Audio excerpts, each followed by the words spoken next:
On today's show, with another year of playoff disappointment, one of the biggest questions is going to be, well, is anyone going to pay for this? Mike Shildt and AJ Preller are one of them on the chopping block, and should they be?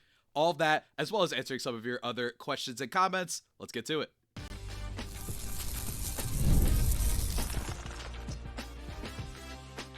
You are Locked On Padres, your daily San Diego Padres podcast. Part of the Locked On Podcast Network, your team every day.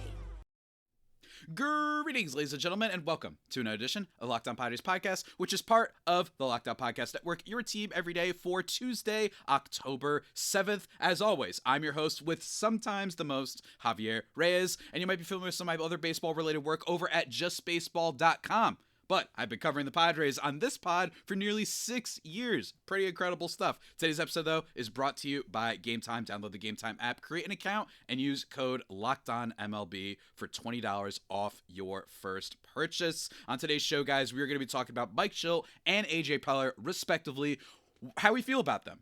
Do one of them need to be fired? And I'd love to hear your thoughts as well in the comment section below. And I think that it's a fascinating kind of thing. And I think that we're in year 9 of questions relating to Padres management and whatnot, and whether or not some heads should roll, right? Like, there is a real, I think, argument that can be made in either direction. I genuinely do. But today we're going to talk about my argument because this is my podcast. So we're going to be doing that. And in the final segment, answering more and responding more, even to some of the troll silly comments that you guys have left over the past few days, especially since the Padres got eliminated. That episode was getting a lot of traction. So let's get into it. First, let's start with Mike Shildt, right? Been the Padres manager for 2 years now. And again, I really like bringing up every time we talk about Mike Shildt that I wasn't against, I didn't hate the hiring, because let me just lift the veil for a second for all you listeners. I just don't think managers, I think they matter. They definitely matter in a way that can't be tracked. But I think they matter the least out of a lot of other major sports like football, like basketball, maybe even hockey. I don't know enough about hockey, like soccer, all that stuff. I think they matter the least. That doesn't mean that they don't matter at all, right? Similar to how first base defense, I think, matters the least out of all the positions, but it doesn't mean that it doesn't matter at all, right? It definitely has an impact. With Mike Shildt, when he was originally hired, I was like, you know what? It's very weird all the time when teams get rid of big-time managers or big-time coaches or big-time players who are very, very good or have a winning record, have winning results, have positive stats, whatever. And especially when that organization is typically associated with being a smart one, right? Which is what the Cardinals were. And that's why I was a little bit nervous about the hiring. I was like, well, the Cardinals historically are pretty smart. Guess what? Turns out the Cardinals are now very dumb, and they haven't been running a good team for a few years now. And it turns out, yeah, maybe Mike Shildt was a nice addition to this team. And here's the thing, though. There are plenty of things that you can criticize with Mike Shildt, right? I think it actually starts back to last year. I really do. To an extent. And this is a light criticism. But I think that Mike Shildt, it's fair to bring up, hey, a couple things, right? We're going to go through all of them. And it starts last year with the playoff series against the Dodgers, in which Mike Shildt brings out Dylan Cease on very few days rest to pitch in that game 4 that the Padres ends up getting smoked. And granted, the offense didn't show up whatsoever. Famously, 24 innings, as we all know. Shout out Jack Bauer. But they don't show up, but it was a little bit questionable. He only lasts an inning and 2/3, and he wasn't very good at his first outing. This wasn't a Madison Bumgarner where the guy just kept dealing. This wasn't a Randy Johnson situation where the guy just kept dealing, so you're like, this doesn't make sense, but he keeps doing well, so let's just keep him in, right? That was not the situation, and of course, we know how that series turned out. And then in terms of this season, I think that there are a few major criticisms that you could bring up, right? Using Mason Miller at the bottom of a team's order. Or the bottom of a team's order. Very often he was doing that, right? Using Mason Miller against the 7, 8, and 9 hitters, and then using Robert Suarez against the top 3 hitters, right? And my thing is, well, Mason Miller is clearly the most talented reliever on this team, so why are you doing that? But again, I do think it is worth bringing up that there can be matchup things involved, things that we don't see, things behind the scenes, data that the Padres have in their management, and what they see that says, you know what, Miller is better in the 7th, and we like using him at the end of the order here to maybe just shorten the game, and that Suarez thrives under pressure, whatever the potential numbers are. But it is a fair critique to be like, hey, why are we using Mason Miller against the bottom of the Cubs order? Shouldn't we be using him a little bit later? Remember the Jeremiah Estrada run, right? In game 1? No, hold on. Was it game 1 or game 3? Game 3 of the series? It makes you wonder, Or not Jared, was it Estrada? No, it was game 1, I think it was what he used Estrada. You use him in the 8th inning, and it's like, well, now we have one more run that we have to try and catch up to, right? And instead, you could have used Mason Miller, who's better and could be used to take care of the worst bats, right? I'm sorry, their best bats, and use Suarez, Estrada in a little bit low leverage situations. But again, they have more matchup stuff than us. You could also criticize, as Big Jim of the Postcast, shout out Jim Grease, okay? He's not going to be on this channel doing the Postcast because the Padres are done. But as he points out a lot, certain instances of pulling starters early in August, using Estrada, right, famously against the Dodgers, that really killed them in that series, right? Multiple home runs given up by him. He can't pitch to them, right?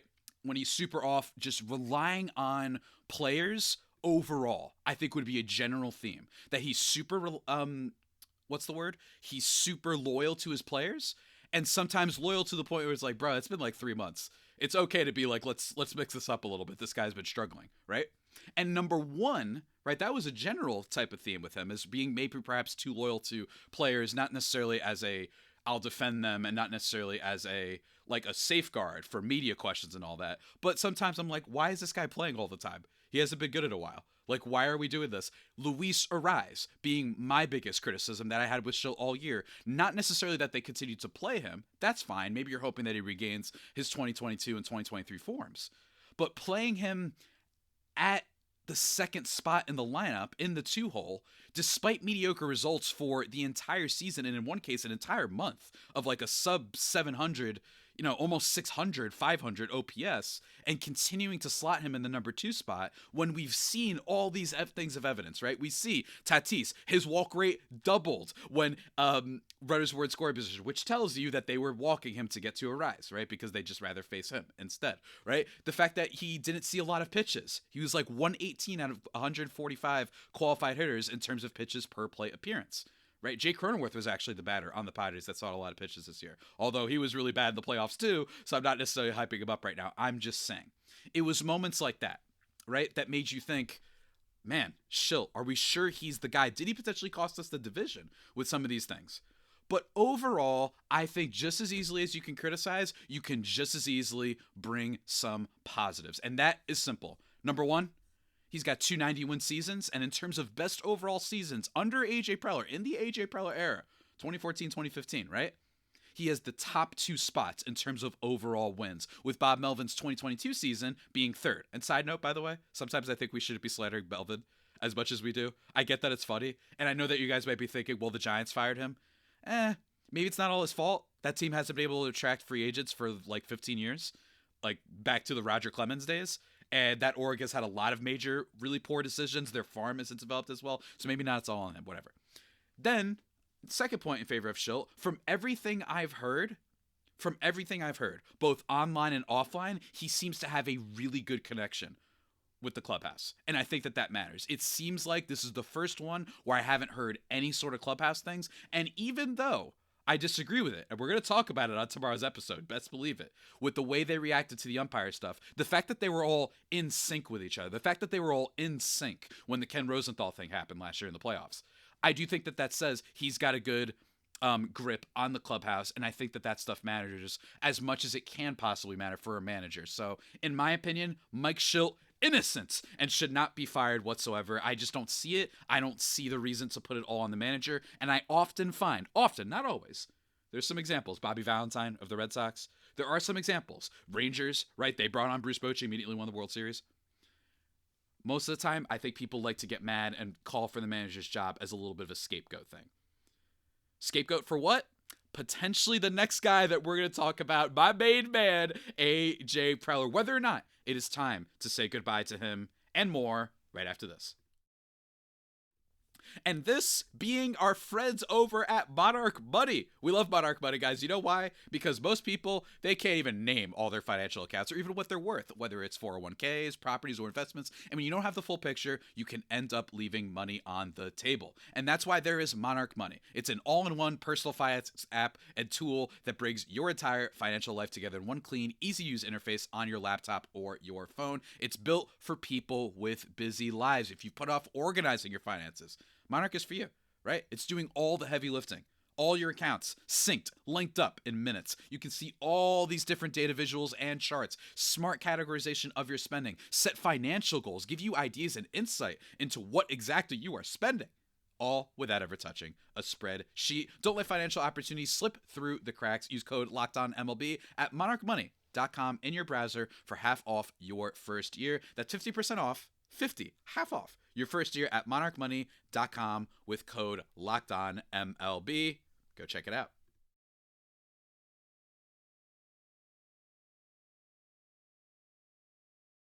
And just like that, everybody, we are back here thriving and vibing. It's the second segment of this year Locked On Padres podcast. I hope you all are doing well on this Tuesday afternoon. Hopefully you got to ignore baseball because we had some tough results yesterday. Brewers killing the Cubs. Dodgers winning again. Not the best for Padres fans, right? Not the best. But nonetheless, we persist. Let's talk about AJ Preller, who I'm only going to be spending like a segment on today, but I might have to do multiple episodes on him because we're on year like what? Everybody drink, right? Everybody drink. It's happening. We're on like year 6 of questioning, right? And having the same conversation about AJ Preller, right? And the way I see it, the TLDL, right? Too long didn't listen for today's show would be he's the ultimate pinnacle example in baseball of taking the good with the bad or taking the bad with the good, vice versa, whatever, when it comes to GMs, right? And what I mean by that is this. He is exciting. He is a big reason, and I do not think he gets enough credit for this. I'm not talking about like winning games or spending money on free agents. What I'm talking about is helping because of not having any sort of qualms, not having any sort of pause to make the big move that he trusts, right? To build up the farm and all that stuff and then trade away prospects just like that. The guts that it takes to do that, I think should be respected. And also it has been a part of the reason why the Padres have become such a giant story, right? And a lot of people will say, well, that's Peter Seidler. Yeah, I agree. RIP, we love Pete. But I will say there's some other GMs in the league that have some money to spend that don't. The Atlanta Braves had some money for a while to spend and they didn't spend it, right? And they finally had a World Series. And by the way, they barely made it through that time and they've had a lot of choke seasons since then, right? You have the Baltimore Orioles of recent, Mike Elias, right? Like he didn't spend in the offseason.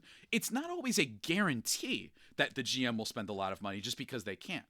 And in AJ Preller's case, we know, as we've talked about many times, it's been hit or miss. He's the ultimate hit or miss guy, right? That's just what he is.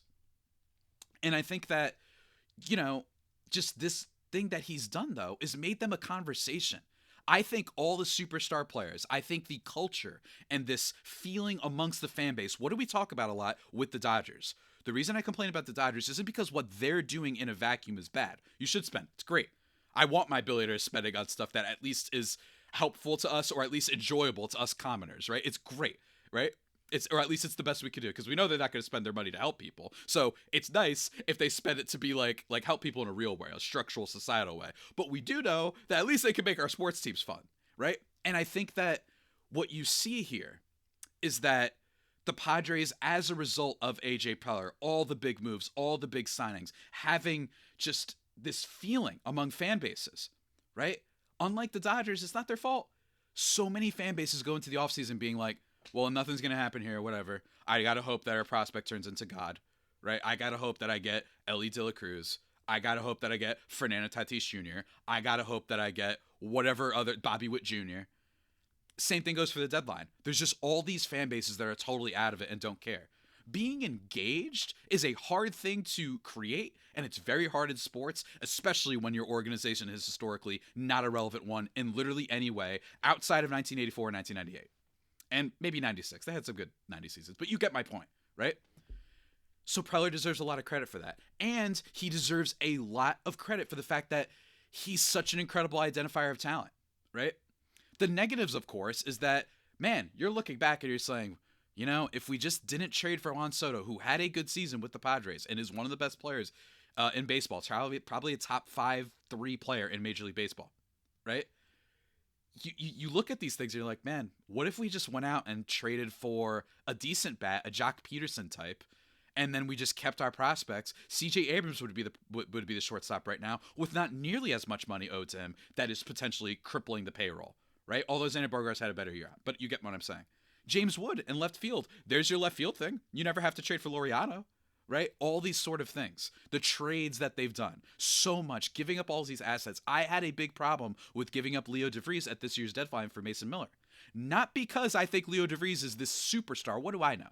I think he's really exciting. I think it says a lot that every prospect, analyst, and prognosticator thinks that he's awesome and he's in their like top 5 and he's like 10 years old, right? That's the type of guy, an asset you usually do not give up.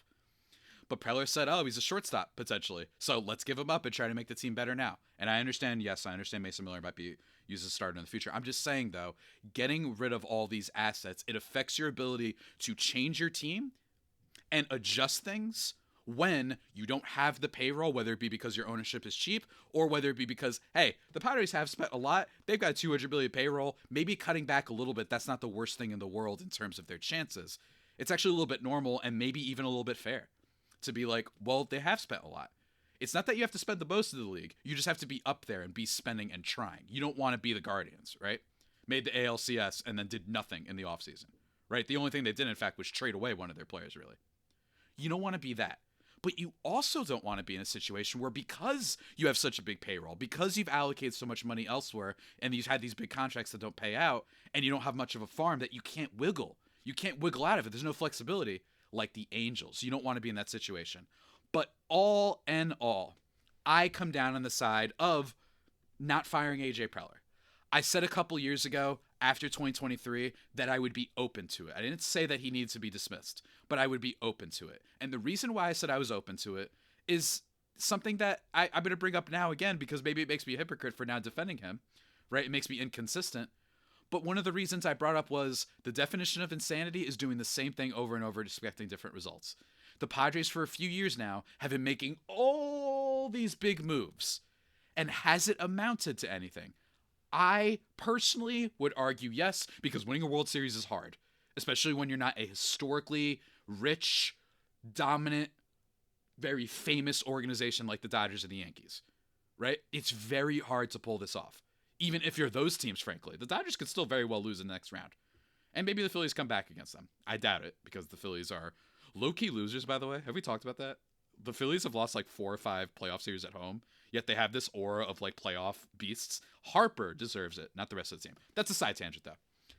I just think that for Preller, you let him see it through. If next year they're bad and they aren't able to put together any moves, they're not able to increase talent the way that he did this previous offseason, then I think we can talk about it, right? But overall, my biggest thing, I think, he's such an incredible identifier of talent at the farm, novice, amateur prospect level, which is extremely rare, that I feel he needs to be kept for that reason almost alone, right? Because he's wiggled out. I remember when they had no prospects after the Juan Soto trade. And I understand that all we have now is basically Ethan Salas, and that's it. But he has confidence to go find guys, and he usually regenerates the farm system like Wolverine. So I think he deserves a longer leash. That doesn't mean that next year you can't get rid of him. That doesn't mean I want him forever. I'll forever love him, but that doesn't mean I want him forever necessarily. I just think for now, you let him see it through. If they have a bad season next year and they're unable to get talent because it finally caught up with them, that trading all these assets and signing all these players to big contracts, it's just crippled them, and now they're the Angels, then we could talk about moving on. But for now, I'm in favor of keeping him, because bottom line is this: he ain't the reason that Manny Machado has a sub 700 OPS in the playoffs, right? It's not his fault. At least to me. So those are my thoughts, guys. Yes, that's right. 0 for 2 on who I think should be fired from the Padres. If anything, right? If you're someone who's like, we should get rid of Shildt, you should be like, well, you should be getting rid of Preller. He's on like his 9th manager. And also, I think my last thing is, I just think that there's nothing else out there, right? Like, what else is out there? I don't really see anything, you know?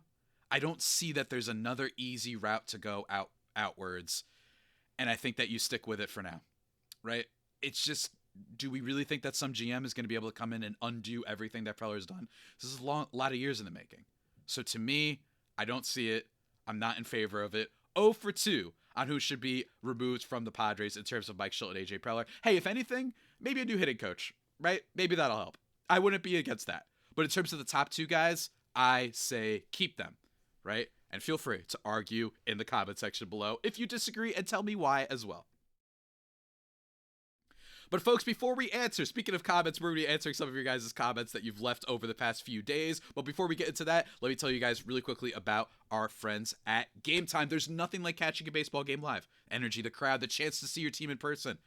But getting the tickets, man, it's tough. The queues, the login screens, the random fees that come out of nowhere, seemingly. It just zaps and sucks the fun out of it like it's the Borg, you know what I mean? Making everything homogenized and evil. All right, so not quite like the Borg, but maybe like Kirby. You know how he absorbs things? A little bit like that. I'm really suffering with the analogy game today. But folks, this is why I use Game Time, the app that gives the advantage back to fans. Game Time is fast, easy, and backed by the Game Time guarantee. You'll always get 100% authentic tickets delivered on time and at the best price. Plus, all fees are included, so the price you see is the price you pay. It's great. And I also like their zone deals thing. You just pick a section, Game Time will pick the seats, and guess what?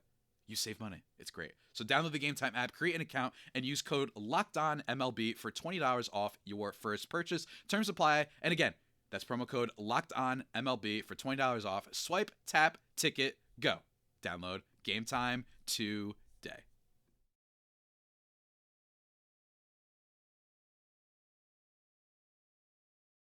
And just like that, everybody, we are back here thriving and vibing on the Locked On Padres podcast. Let's get into some of your questions and comments over the past few days. Just a few from Cam Wordplay via YouTube. Why, oh why, do the best fans in baseball not get a home game out of this series? So unfair. Hope the wind blows in one more day.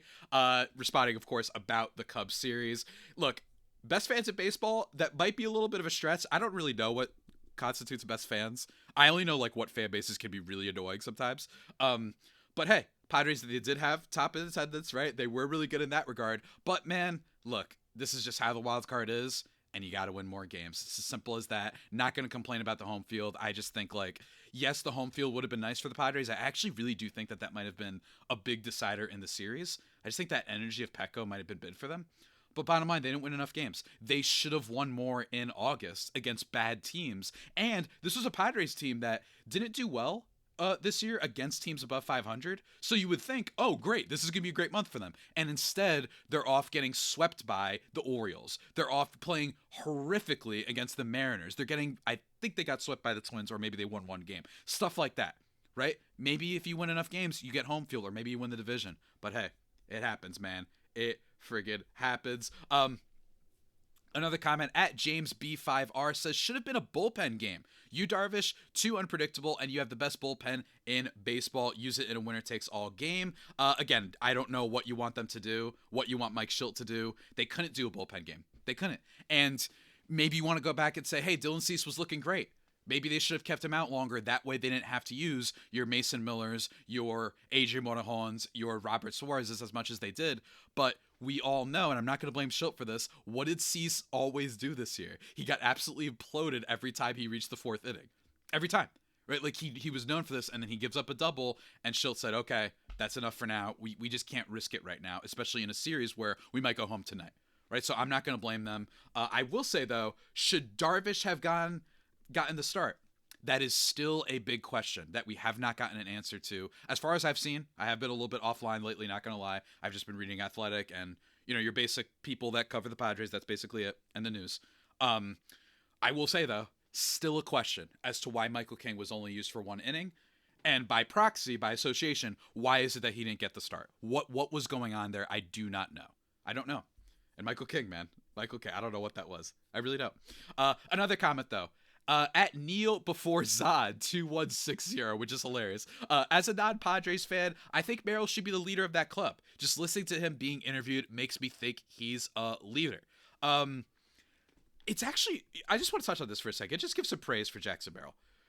Merrill, like, year one as a rookie, had an aura and an attitude that was like, are you already one of the like leading voices of the clubhouse? And that's not a shot at anybody.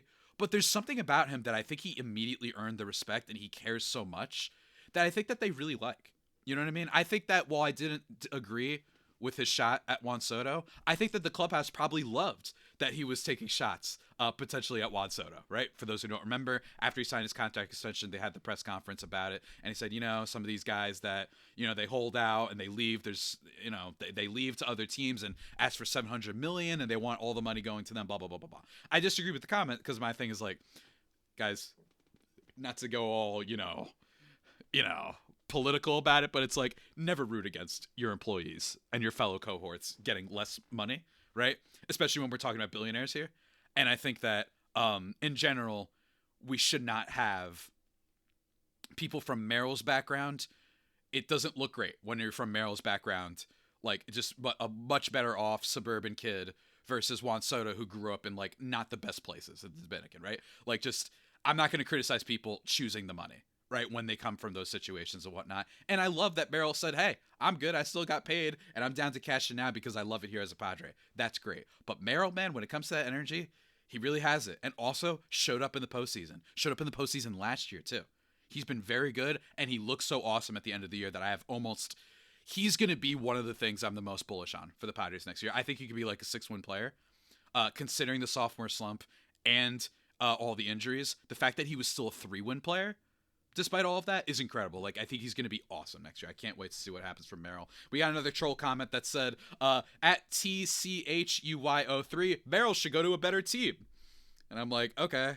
I mean, a lot of players should go to a lot of better teams. The only one that's ever, that for fans troll, that's ever been true is when they bring up the Angels with Mike Trout. I'm like, no, actually, though. You guys can't even make the playoffs. You know what I mean? Please, free Mike Trout. He's literally the modern day Dan Marino. It's terrible. It's terrible stuff. I hate to see it. Hate it. I hate it. What's it called? We got a comment from at Joey Art K that said, Darvish is 39, not 38, Javi, a year and a half older than Kershaw. If you take out the Cheaters World Series back in 2017, Darvish had career postseason and elimination game ERA under 3. Not a choker at all. Giving up 2 runs in the second inning when you have a 5.5 season ERA isn't choking. Ohtani gave up 3 in the second inning yesterday, referring to back this weekend. I agree, which is why I don't think I called Ohtani or Darvish a choker. He's had some bad playoff moments, right? Like, he had an 18 ERA in 2017, which is the cheaters year, which, by the way, this is what Dodgers fans do.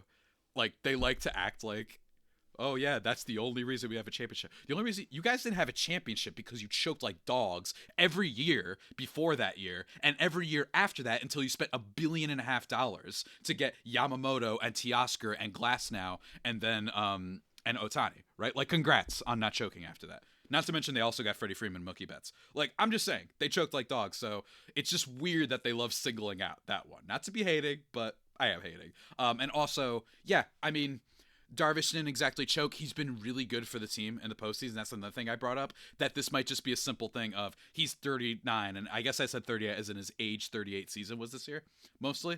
I look at it and say, I don't know if this is exactly like, it just might just be age. That's actually the real thing that's happening here. And it stinks. It really, really stinks. But folks, with that all being said, that about does it for today's edition of the Locked On Padres podcast. Actually, wait, one more comment. Oh, should I?